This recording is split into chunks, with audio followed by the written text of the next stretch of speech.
Shalom, selamat pagi saudara, puji nama Tuhan. Kembali kita bertemu lagi bersama saya Dr. Gerson dalam Renungan Pagi Kristen. Hari ini, hari Minggu, tanggal 24 Oktober 2021.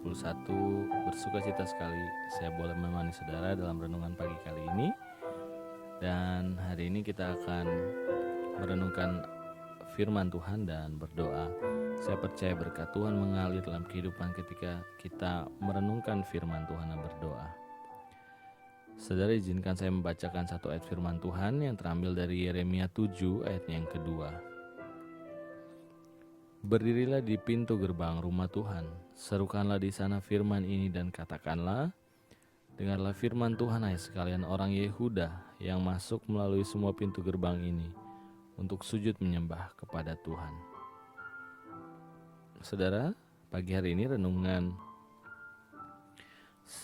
pagi kita hari ini akan diberi judul Perhatikanlah ibadahmu. Saudara, ibadah adalah salah satu hal yang sangat penting dalam kehidupan orang percaya.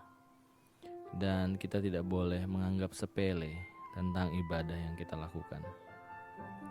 Saudaraku, mungkin sering terjadi justru orang-orang Kristen yang sudah lama bertobat menjauhkan diri dari pertemuan-pertemuan ibadah karena mereka merasa bahwa cukup kita berdoa dan membaca Alkitab di rumah saja, serta mungkin berbuat hal-hal yang benar, gak perlu ke gereja ya. Kenapa harus sulit, harus berkorban untuk kena macet mungkin ya, kemudian naik kendaraan umum apalagi kalau hujan ya. Tetapi saudaraku, Rasul Paulus menasihati dalam Ibrani 10 ayat 25 bahwa janganlah kita menjauhkan diri dari pertemuan-pertemuan ibadah kita seperti yang dibiasakan oleh beberapa orang.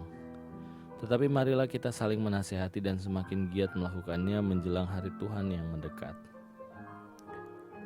Saudara, hari-hari ini iblis sedang berusaha untuk mencari cara bagaimana orang Kristen merasa tidak nyaman saat beribadah.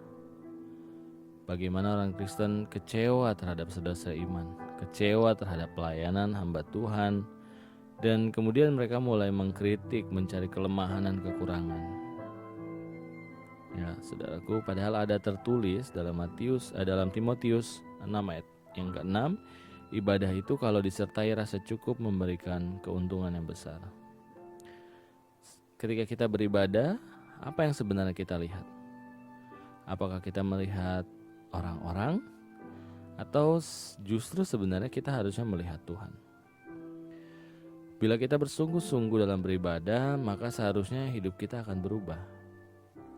Dan firman Tuhan yang kita dengar berkuasa untuk menyatakan kesalahan, memperbaiki kelakuan, bahkan mendidik kita di dalam kebenaran.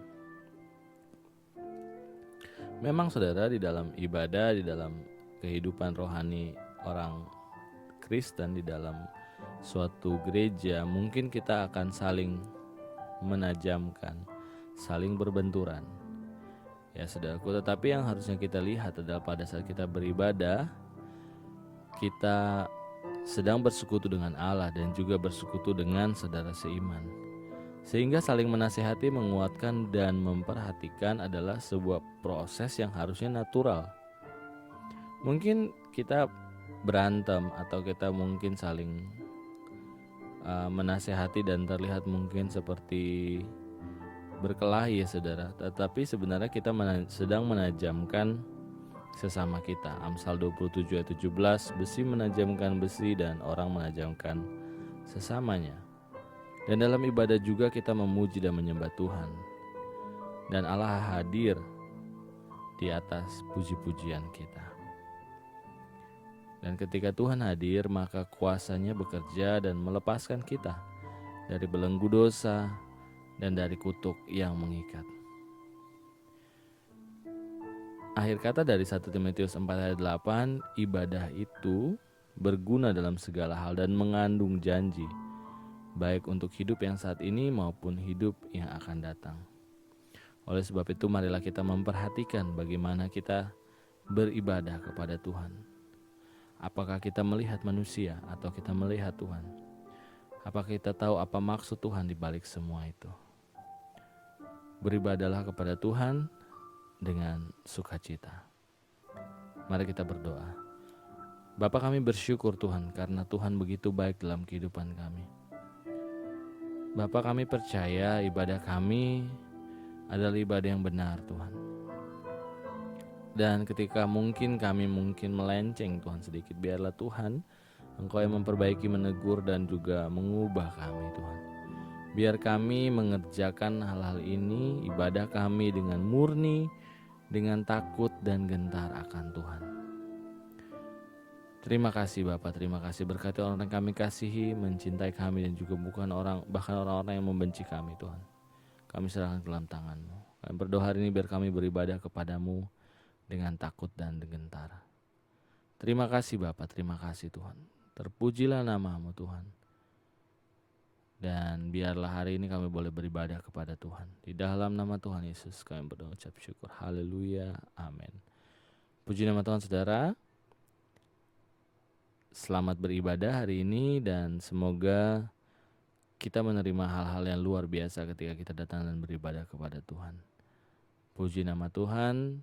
Selamat beraktivitas, selamat hari Minggu, dan ketemu lagi dalam renungan pagi besok. Tuhan Yesus memberkati.